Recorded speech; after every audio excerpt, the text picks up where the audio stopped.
nossas vidas. Queridos, nós vamos dar sequência ao nosso estudo sobre o livro de Neemias, e eu quero convidá-los a abrirem as suas Bíblias em Neemias capítulo de número 5. Neemias capítulo de número 5, hoje nós vamos ver a primeira parte desse capítulo. Eu quero que a gente vá até o versículo de número 13, e no próximo domingo, se assim aprover ao Senhor, nós daremos continuidade, finalizando assim esse capítulo de número 5.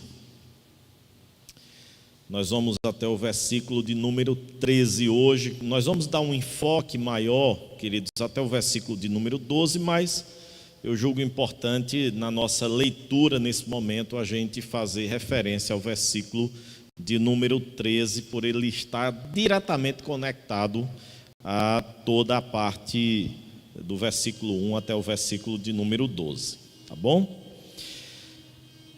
Diz assim o texto sagrado, Neemias 5, do 1 até o 13.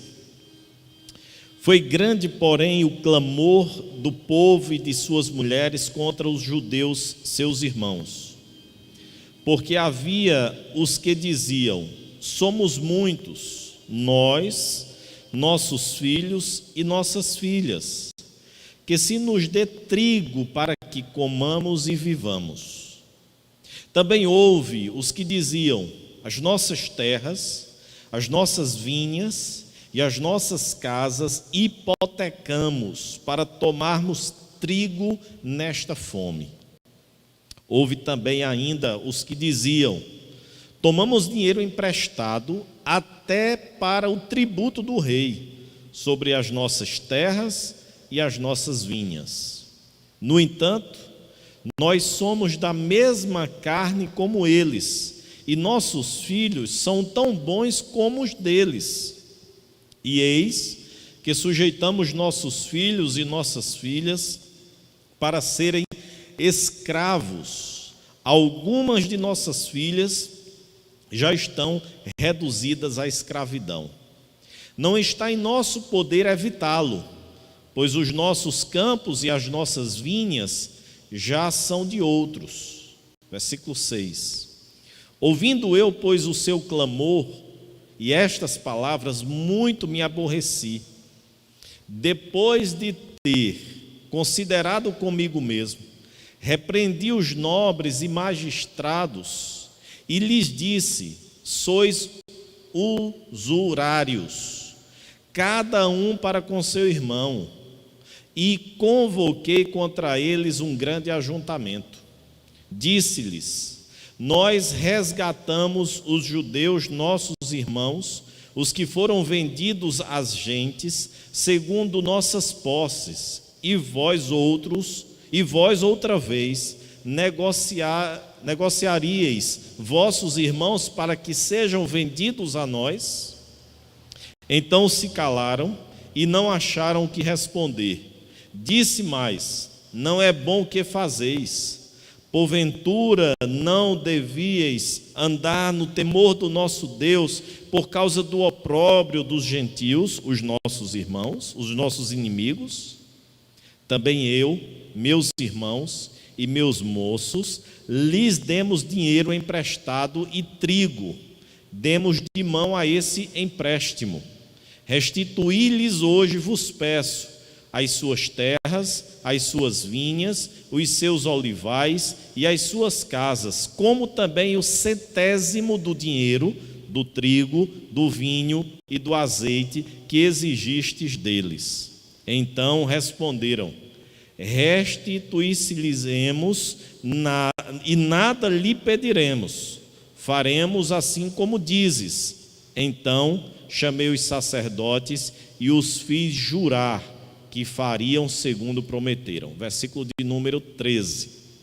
Também sacudi o meu regaço e disse: assim faça Deus, sacuda de sua casa e de seu trabalho a todo homem que não cumprir esta promessa, seja sacudido e despojado. E toda a congregação respondeu: amém. E louvaram o Senhor, e o povo fez segundo a sua promessa. Amém. Vamos orar, queridos. Deus amado, nós te louvamos, te damos graças, porque ainda que distantes, o Senhor nos possibilita cultuarmos ao teu nome, louvar a ti e sermos, ó Deus, alimentados e fortalecidos pela tua santa palavra. Em tempos tão difíceis como este que nós estamos a enfrentar, o que pode nos manter em pé? O que pode nos encorajar? O que pode nos fortalecer? Ó Deus, somente a tua palavra, somente o alimento espiritual para as nossas vidas. E é por essa razão, ó Deus, que nós estamos aqui e pedimos que o Senhor nos ajude, que o Senhor nos abençoe, que o Senhor nos edifique através da tua palavra. Por isso, ó Deus, desvenda os nossos olhos para que a gente contemple as maravilhas, as riquezas, as belezas da tua lei, para o louvor da tua glória, em nome de Jesus. Amém. Amém. Queridos irmãos, quando nós olhamos para o cenário em que nós estamos vivendo, o tempo em que nós estamos inseridos, nós podemos perceber claramente que há uma crise generalizada. Todos os dias nós ouvimos os noticiários dando conta de números de pessoas que estão sendo ceifadas e dizimadas pela Covid-19. Se a mídia desse o mesmo espaço para outras mazelas e outras doenças que também dizimam pessoas no nosso país, nós ficaríamos ainda mais impressionados, porque há outras doenças e mazelas que dizimam vidas e vidas em nossa pátria. Mas é verdade sim, que vivemos a maior crise sanitária da história do nosso país. Vivemos dias difíceis no que diz respeito à política, o que não dizer dos escândalos, das ações do Ministério Público, da Polícia Federal, em fiscalizar e perceber que muitos governantes não cuidaram do erário público da maneira como deveriam fazê-lo. Vivemos uma crise, queridos irmãos, institucional. Nós não sabemos mais quem governa o país, se é o governo executivo, se é o governo legislativo, se é o poder legislativo, se é o poder judiciário. Por outro lado, queridos, vivemos um tempo difícil no que diz respeito à economia do nosso país. Empresas que estão falindo semana após semana, que estão demitindo os seus funcionários em larga escala. O certo, queridos irmãos, é que nós estamos vivendo um tempo difícil. E eu queria chamar a sua atenção hoje à noite para que nós observemos o capítulo 5 de Neemias, ou por que não dizer, todo o livro de Neemias. Eu não sei se vocês têm prestado atenção, têm reparado como esse livro é extremamente atual e pertinente para o momento em que nós estamos vivendo.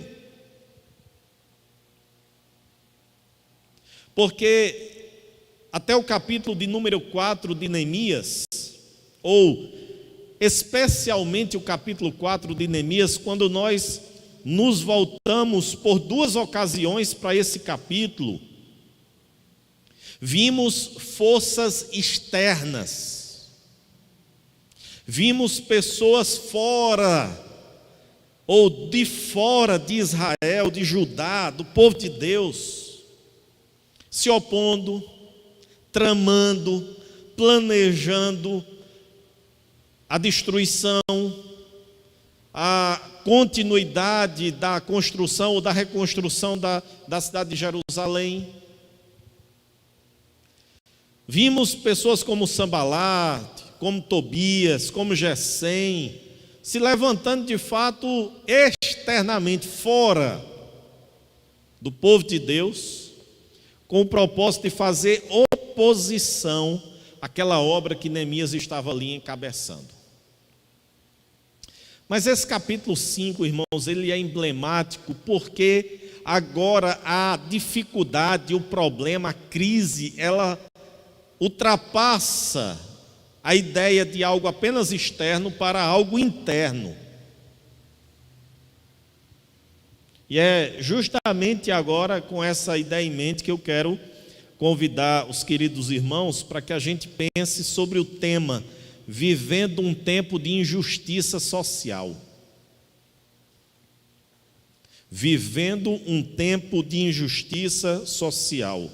Vivendo um tempo de injustiça social, em primeiro lugar, queridos irmãos, o povo é objeto de um sofrimento profundo.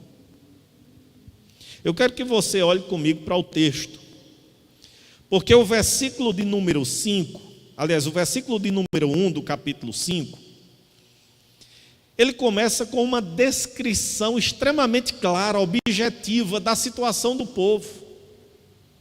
Olha o que diz o texto. Ora, o povo, homens e mulheres, começou a reclamar muito de seus irmãos judeus. Percebem que o problema agora não é mais externo, não é mais Sambalate, Tobias, os arábios, os amonitas. O problema agora é interno. E o povo estava a reclamar dos seus irmãos judeus. O problema aqui, queridos irmãos, era interno e era de natureza socioeconômica. A descrição do versículo de número 1 mostra que não era um problema simples, um problema superficial, mas era um problema grave e profundo. Neemias usa uma expressão hebraica aí, que é traduzida por clamor, ou por reclamação em outras versões. E essa palavra hebraica, ela tem o sentido de clamor contra, de choro de aflição. Era assim que o povo estava aqui diante de Neemias, chorando, clamando, porque o sofrimento, porque a aflição era muito grande. Mas é interessante, queridos, que Neemias, a partir do versículo de número 2, ele descreve o que era esse sofrimento. E eu quero que você olhe comigo. Primeiro, era fome. Versículo de número 2. Alguns diziam: nossos filhos e nossas filhas somos numerosos, precisamos de trigo para comer e continuar vivos. O povo estava no versículo de número 1 chorando, e chorando pela aflição, e clamando diante do sofrimento que estava ali vivendo. E Neemias diz que esse sofrimento incluía fome. A fome, queridos irmãos, era um problema real, enfrentado pelos judeus durante o período da reconstrução da cidade de Jerusalém. Como é que o povo conseguia trabalhar de estômago vazio? Como é que o povo conseguia sobreviver se a panela estava seca, estava vazia? Essa é a descrição do versículo de número 2. Nós somos muitos e nós precisamos comer para que a gente continue vivo. Segundo ingrediente desse sofrimento do povo, dessa aflição do povo, endividamento. Versículo de número 3. Outros diziam: tivemos que penhorar nossas terras, nossas vinhas e nossas casas, para conseguir trigo para matar a fome. O povo estava se endividando. O povo estava penhorando as suas próprias casas, as suas próprias terras, os seus próprios plantios, para que eles pudessem conseguir comida, alimento.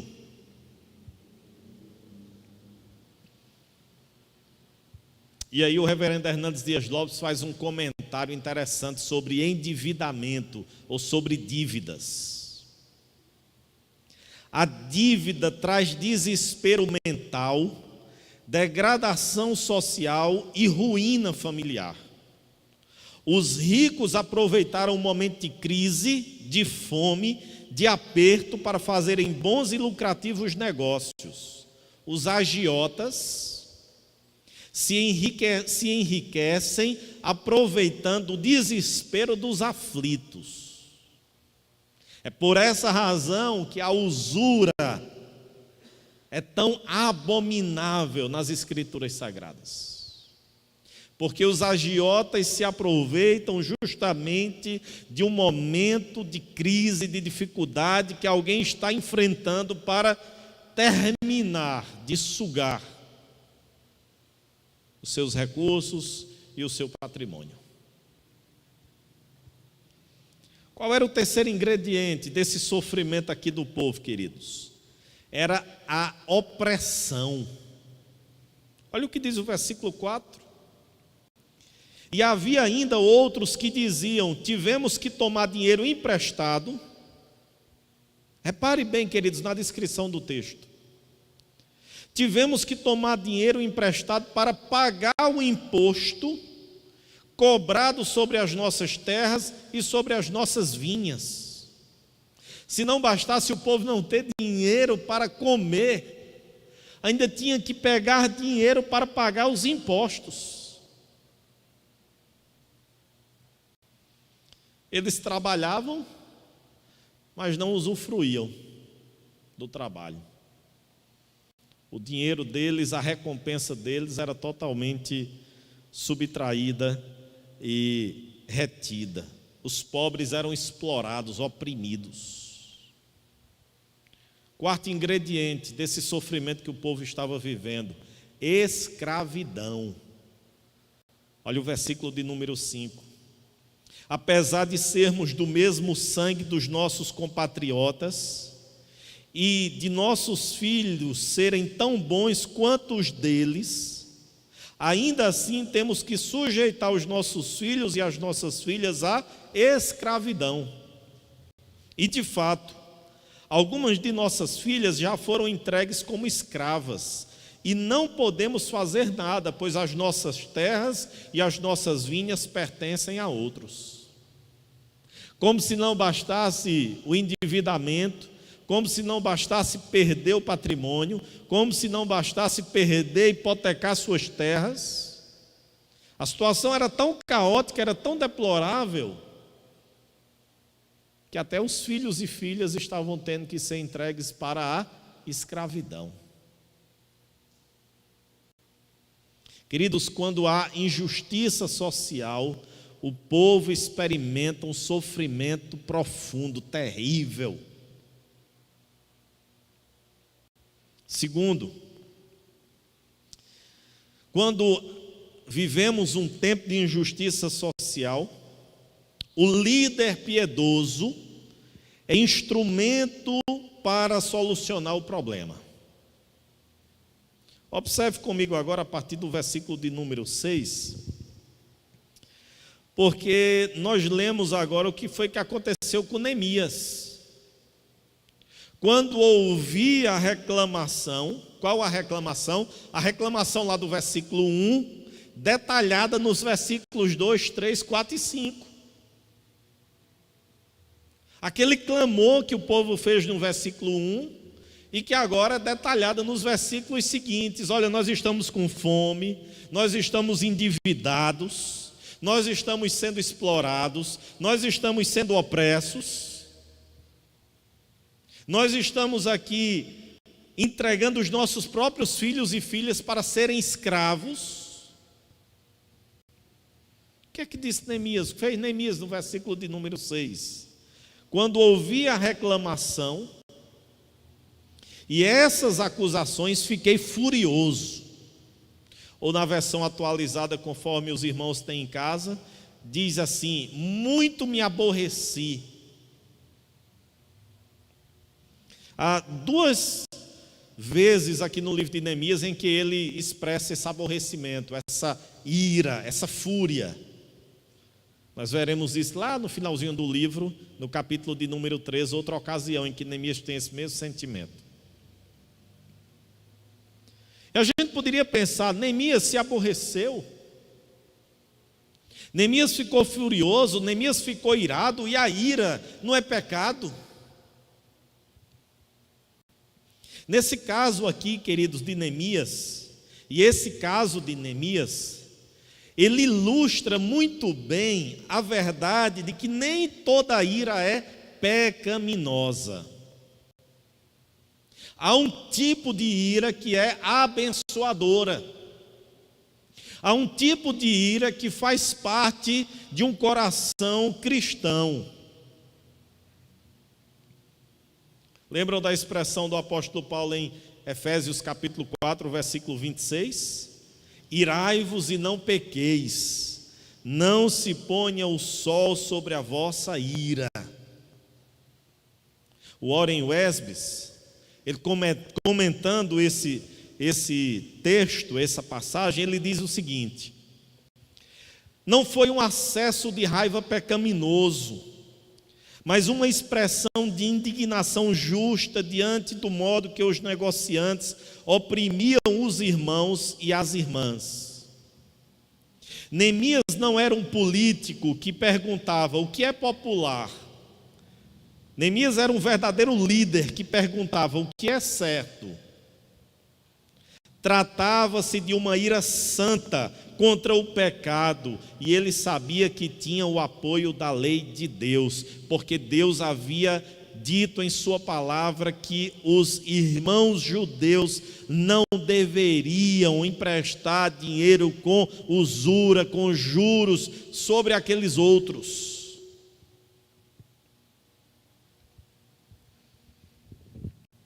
Tiberius Rata diz que se nós devemos olhar para um exemplo de ira abençoadora, nós devemos olhar para Jesus. Quando ele se irou, sim. Quando ele se indignou, sim.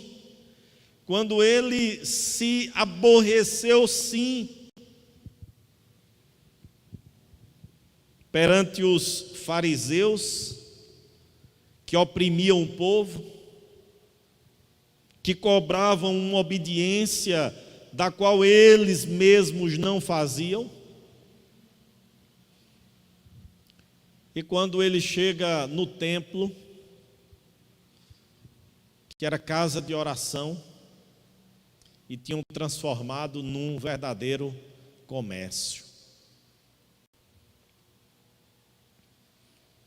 Mas o que nos chama a atenção aqui em Neemias, queridos irmãos, é que essa ira dele foi administrada. E como foi que Neemias administrou essa ira? Olhe comigo para o texto, que a gente primeiramente vai perceber que ele refletiu e ponderou. Versículo de número 7. Depois de ter considerado comigo mesmo. Versículo 6 diz que Neemias se irou, Neemias se aborreceu. Mas o versículo de número 7, a parte A, diz que Neemias, diante dessa ira, ele refletiu, ele ponderou. O reverendo Hernandes diz que Neemias era um líder prudente. Em vez de fermentar ainda mais a situação, falando irrefletidamente, ponderou o assunto consigo mesmo, aconselhou-se consigo mesmo, ruminou a situação antes de tomar uma decisão pública. Neemias não foi insensato, Neemias não foi imprudente, Neemias não foi levado pelo calor da emoção, como a gente costuma dizer. Neemias se irou, mas frente à sua ira ele a administrou, primeiramente refletindo, analisando qual o caminho para se resolver aquele problema. Aquele problema que o incomodava, aquele problema que fez com que ele se irasse. Como lidar com ele? Refletir, ponderar. No livro de Provérbios nós encontramos duas passagens que falam sobre isso. Primeiro, no capítulo 18, versículo 13, quando diz assim: quem responde antes de ouvir, comete insensatez e passa vergonha. Aquela pessoa apressada, impetuosa. Provérbios 29, 22, o homem irado provoca brigas, e o de gênio violento comete muitos pecados. Neemias é tomado por essa ira, por esse aborrecimento, diante da injustiça praticada contra os seus irmãos, mas ele não age insensatamente. Ele pondera, ele reflete, ele consulta o seu coração e mente para tomar a decisão correta. E aí sim, na sequência do texto, nós vemos que Neemias tomou uma decisão solucionadora e corajosa. O que foi que ele fez? Observem a continuidade do versículo 7. E então repreendi os nobres e os oficiais, dizendo-lhes: vocês estão cobrando juros dos seus compatriotas.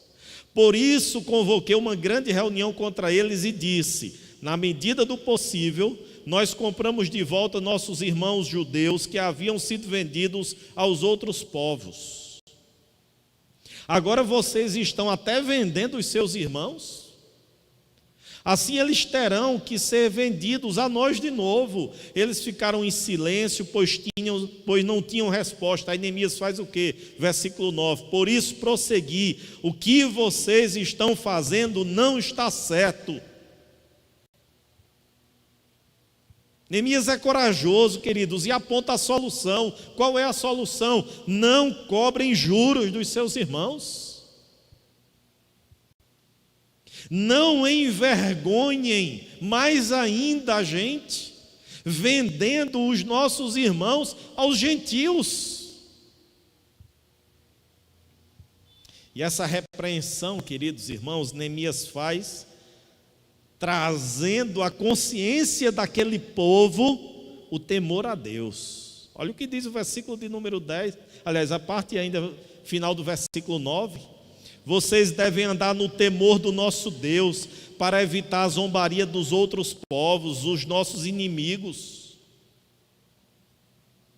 E aí Neemias agora, queridos, coloca o seu próprio exemplo. Eu, os meus irmãos e os meus homens de confiança, também estamos emprestando dinheiro e trigo ao povo. Mas vamos acabar com a cobrança de juros.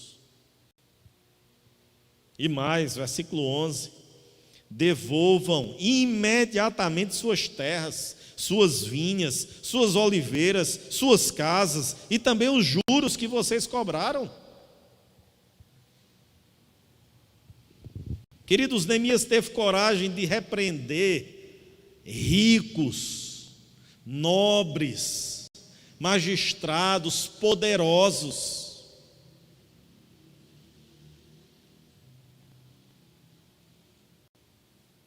Tibérios Rata diz: o líder piedoso tomou as medidas necessárias para erradicar o mal cometido.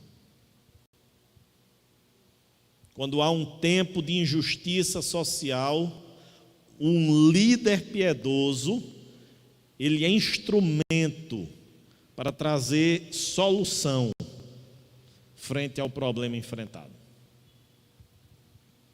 Terceiro e último, queridos, quando vivemos um tempo de injustiça social, o opressor barra o explorador é convocado à reparação do erro. Olha o que diz agora o versículo de número 11 até o versículo 13. Porque Neemias identifica o erro. Porque Neemias chega diante dos magistrados, diante dos nobres, diante dos ricos, diante dos poderosos e diz: olha, vocês estão fazendo o que é errado. O que é errado? Cobrando juros e vendendo os seus irmãos por escravos.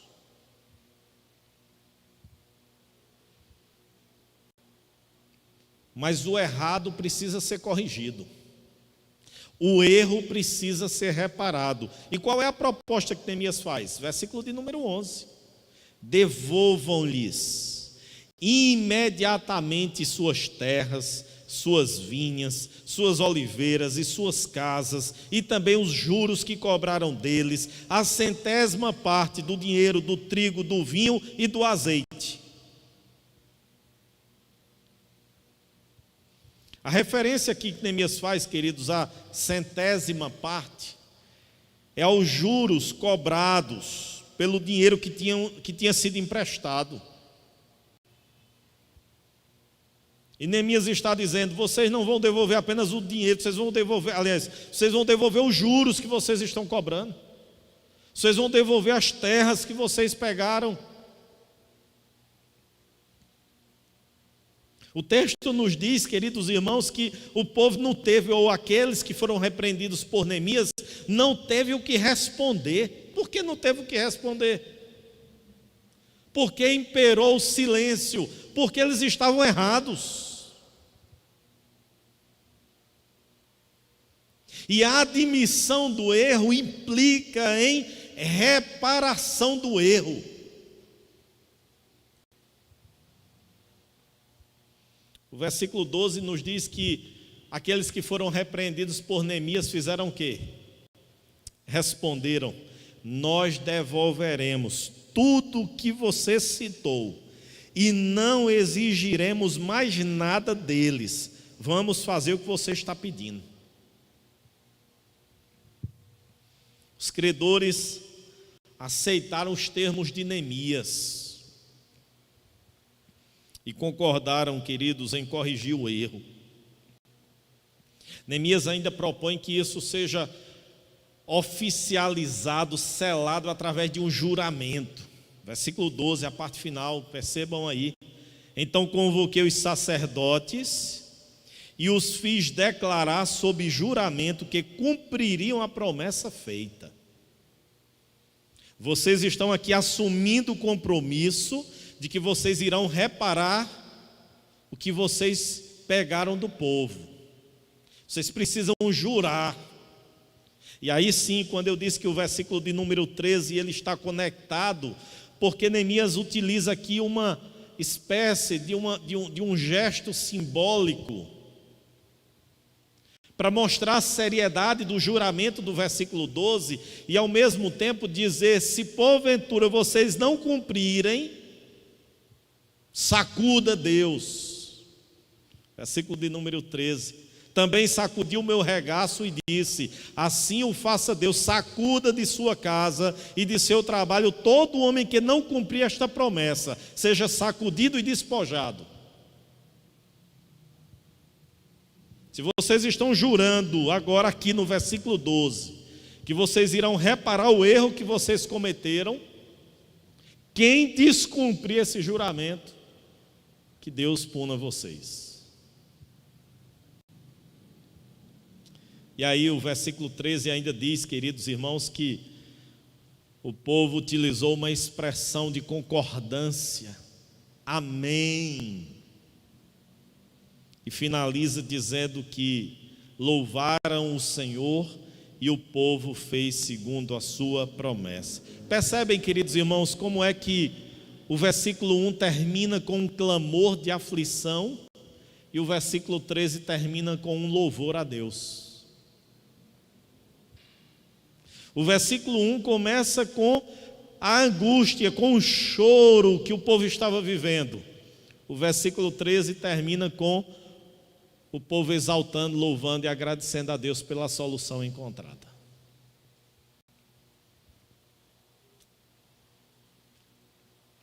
Queridos, o que isso tem a ver com a nossa vida, com o nosso tempo?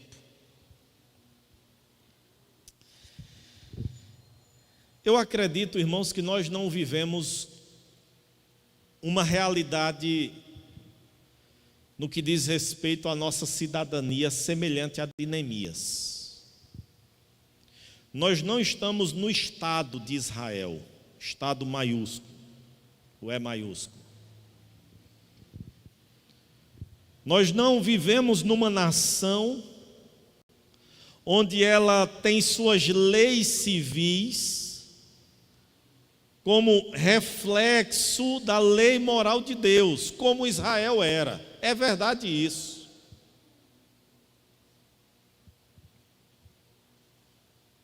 Mas nós vivemos, queridos irmãos, num país aqui no Ocidente, onde boa parte das leis foi influenciada pela visão judaico-cristã.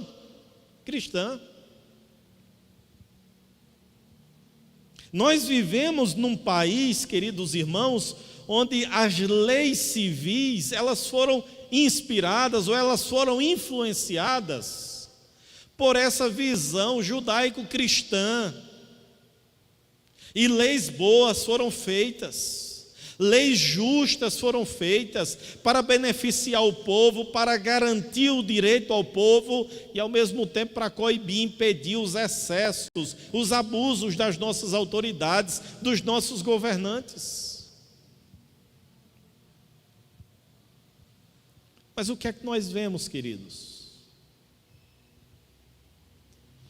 Irmãos, nós estamos vendo no nosso tempo, na nossa época, no nosso país, na nossa pátria, os mesmos problemas que Neemias enfrentou aqui nessa época: fome,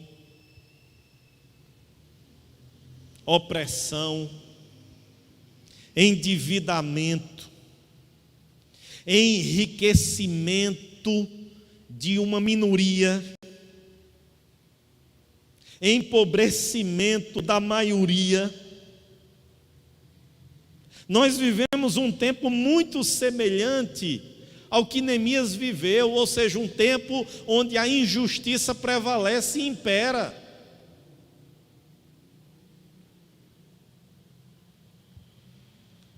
Nós não temos, queridos irmãos, nenhuma segurança do ponto de vista humano. Como eu disse introdutoriamente, nós estamos vivendo uma realidade onde um poder interfere no outro e nós não sabemos mais quem de fato governa a nossa nação. E o pior, queridos, nós fomos tomados por um conformismo masoquista. Qual é o conformismo masoquista? Nós olhamos para os nossos governantes e usamos as seguintes expressões: roubou, mas distribuiu com os pobres. Roubou, mas fez benfeitorias.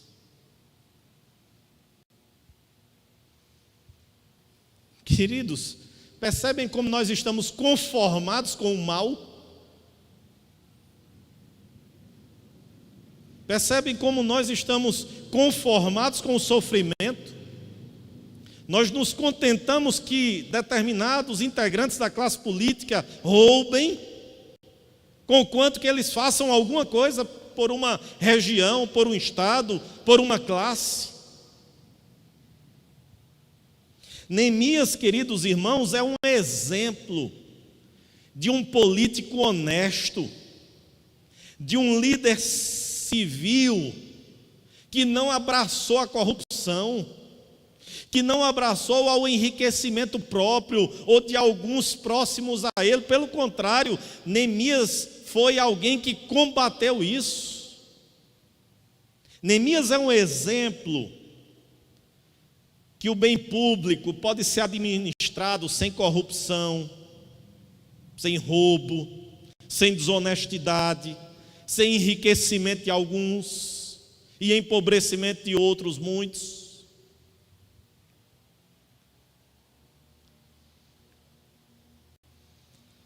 quando eu olho para Neemias, queridos,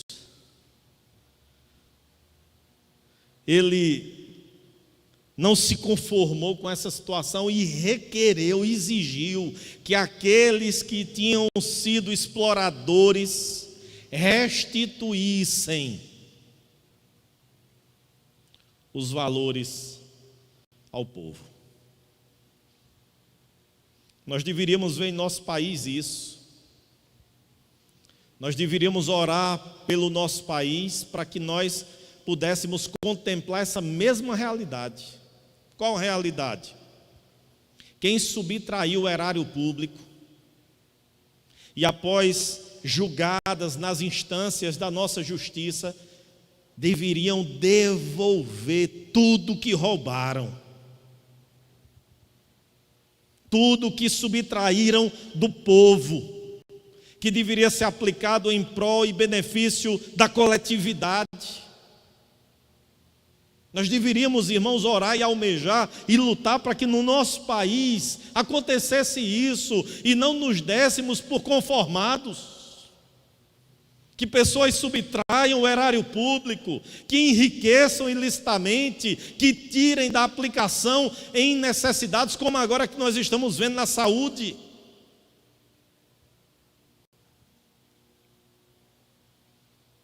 Nós vivemos dias difíceis, queridos. Nós vivemos dias difíceis. E o que é que a gente precisa fazer como discípulos de Jesus? O que é que a gente vai fazer? A gente vai politizar ainda mais o que a gente está vivenciando.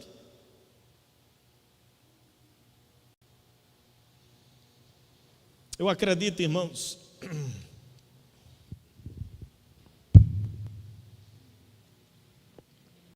que nós devemos agir de maneira diferente, como discípulos de Jesus. Eu proponho aqui algumas ações para serem aplicadas imediatamente. Primeiro, clamar pelo nosso país. Nós precisamos orar e orar mais.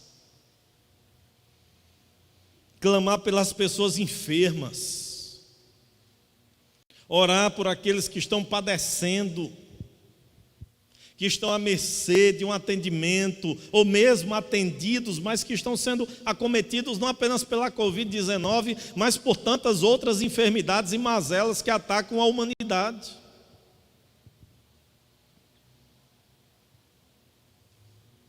Devemos clamar pelas pessoas desempregadas,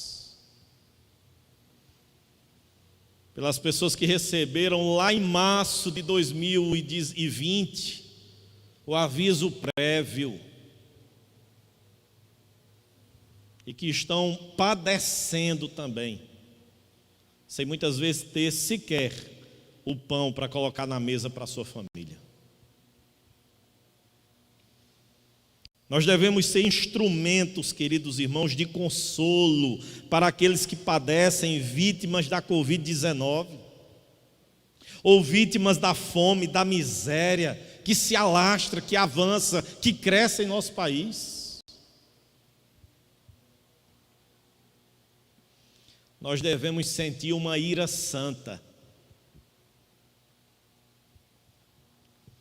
E ira santa, queridos irmãos, é não aceitarmos passivamente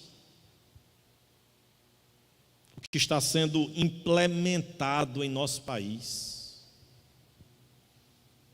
E eu não estou convocando ninguém para uma guerra armada, pelo contrário, eu estou convocando os irmãos para que utilizemos do nosso direito em 2022. E irados, inconformados com tudo que tem sido feito com o erário público, a gente não reeleger ou eleger homens ou mulheres que não tenham compromisso ético, honestidade.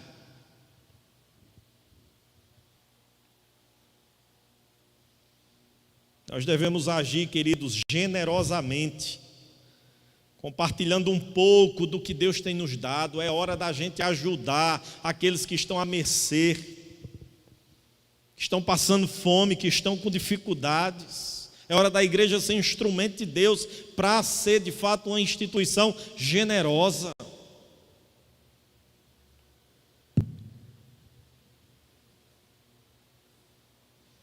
Nós devemos, irmãos, depositar toda a nossa confiança e fé no Deus que é soberano e que não perdeu o controle da história, que não perdeu o controle da nossa vida. O poder público perdeu o controle da pandemia, mas Jesus não perdeu o controle da história. Então vamos olhar para Jesus, vamos confiar em Jesus, vamos clamar a Jesus, vamos nos arrepender dos nossos pecados, vamos pedir perdão a Jesus. Vamos chorar, queridos, pela situação difícil qual vive o nosso país. E eu quero concluir, queridos, dizendo que nós podemos fazer um questionamento feito há muitos anos atrás em uma música cantada pela Legião Urbana. Que país é este? Que país é este? Que país é este? Vamos orar, queridos? Deus amado, nós nos colocamos aqui diante do Senhor nesse instante, convictos, ó Deus, que nós estamos vivendo um tempo extremamente difícil. E nós queremos orar, Senhor, porque essa é uma das armas que o Senhor nos deu. Até porque a nossa luta não é contra carne e sangue, a nossa luta não é com espadas, a nossa luta é espiritual.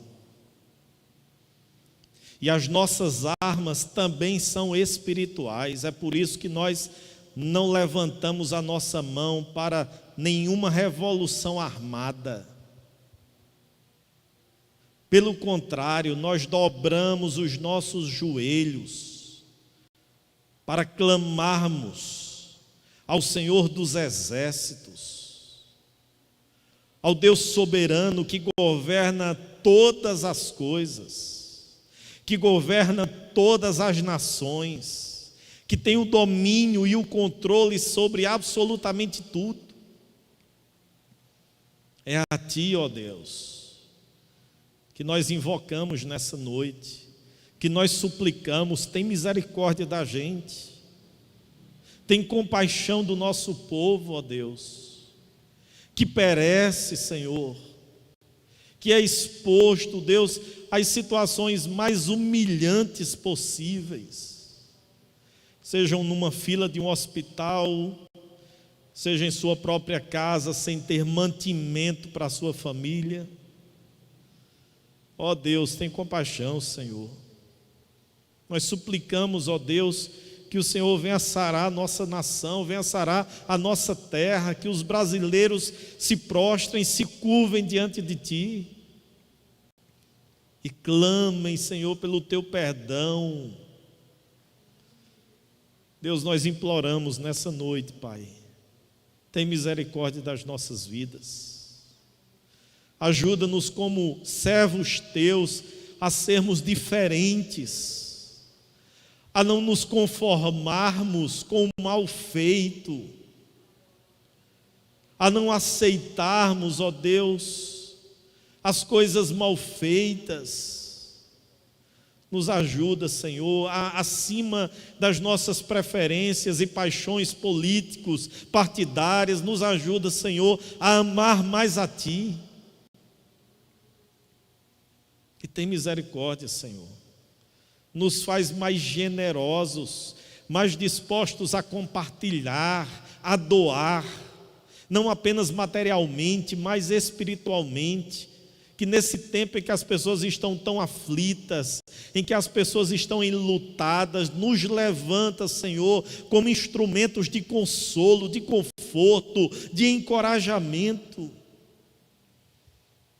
Vidas que estão aflitas, desesperadas, muitas atentando contra a sua própria existência. Ó Deus, nos ajuda, Senhor, a disseminarmos o Evangelho, a boa notícia, a boa nova. Tem compaixão, Deus, das nossas vidas. Tem compaixão do nosso povo, Senhor. Deus, abençoa a vida do nosso presidente, do nosso governador, da nossa prefeita. Abençoa a vida daqueles que compõem, ó Deus, o legislativo, o judiciário do nosso país. Deus, tem misericórdia, Senhor. E toca nos seus corações, e quebranta os seus corações. Torna-os sensíveis à dor, ao sofrimento do mais humilde, do mais simples. Deus, tem misericórdia, Senhor, e abençoa o nosso povo, e abençoa a nossa igreja, e nos faz instrumentos de transformação, assim como foi Neemias. Nos ajuda, Senhor, a sermos instrumentos para transformação por meio do poder do Evangelho. É isso, ó Pai, que nós te pedimos, em nome de Jesus. Amém. Amém. Amém. Queridos, vamos louvar